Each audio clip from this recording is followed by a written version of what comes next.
size bigger than 12, through the lack of fat people on the covers of magazines, and the constant news stories telling us that the obesity epidemic is coming to get us all. Everything has the basic, underlying message that it is positive to be thin and negative to be fat.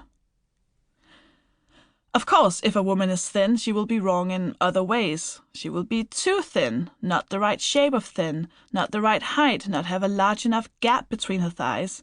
And she needs to smile more, but not too much, because that would be slutty. She needs to laugh, but not at her own jokes, preferably men's jokes. She needs to wear a dress that's not too long, because then she is a prude, but also not short, because then she is a whore. Her breasts have to be big, but not vulgar big, and not big in length. And she most importantly has to never complain about these extreme and impossible beauty standards and society's wish to make her into an accessory. There is a growing amount of pressure on men to look a certain way as well, but usually they are given a slightly bigger pass than women are. Yet, even if they do get a big pass, fat men are still not allowed to be fat. Footnote: you probably already know that there are more than just two genders.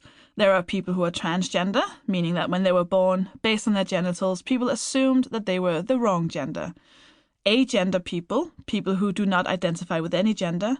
Bigender, people who identify with two genders interchangeably. And we have people who are non-binary or genderqueer, so people who are something other than man-woman. Often, but not always, non-binary people will prefer the pronouns they, them, instead of he, him, or she, her. Cis, CIS, means that your actual gender fits with your assumed gender, the gender you were assigned at birth. Gender is a construct and it all exists on a spectrum, and gender can easily mean a different thing to different people. But regardless of which gender you subscribe to, if any at all, fatness is, in the eyes of society, not allowed. Fat is frowned upon, regardless of who embodies it and regardless of how much they embody. Trashy magazines will find even the slightest bulge on the stomach of a celebrity swimming in the ocean and plaster her all over the front cover of their magazine as an example of someone breaking the rules by not staying thin. Fat is perceived to be an exclusively negative thing. And it isn't. And it doesn't have to be. That is the essence of this book. Fat is not an inherently negative word. Fat is, if anything, neutral. But it can be beautiful. It can be loved. It can be absolutely magnificent. You can be fat and sexy, fat and healthy, fat and happy. I love my body. I love my stomach with all of its red stretch marks hanging like an impractical bum bag over my thick, fleshy thighs, which spread out and drape slightly over the sides when I sit in a chair. My double and sometimes triple chin. The jiggly flesh on my arms where there are, in theory, somewhere deep down, triceps. There is so much fat there that I can grab a fistful of it. My body is many, many fistfuls of fat. When I wear a bra, bulges of fat pop out right above the strap under my armpits, creating side boobs.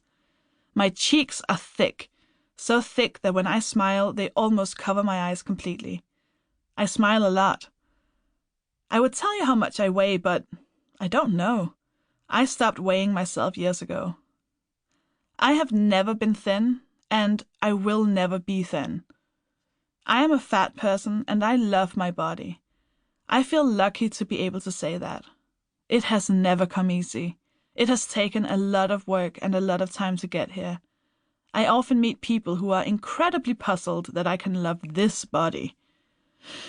Taking the world into account, how we are taught to see bodies and judge bodies, I understand the puzzlement. But I'm quite sure I can explain it. I want to tell you what I have learned and how I got here. Essentially, this book is a beginner's guide, a look into the world of being a fat person. More specifically, what it's like to be me, a white, pansexual, footnote to explain pansexual here. I'm really getting into these footnotes, by the way. Isn't that exciting? It feels less formal. Like, To keep listening to this audiobook, I've left you a link in the description so you can do it, at no cost thanks to Audible's 30-day free trial.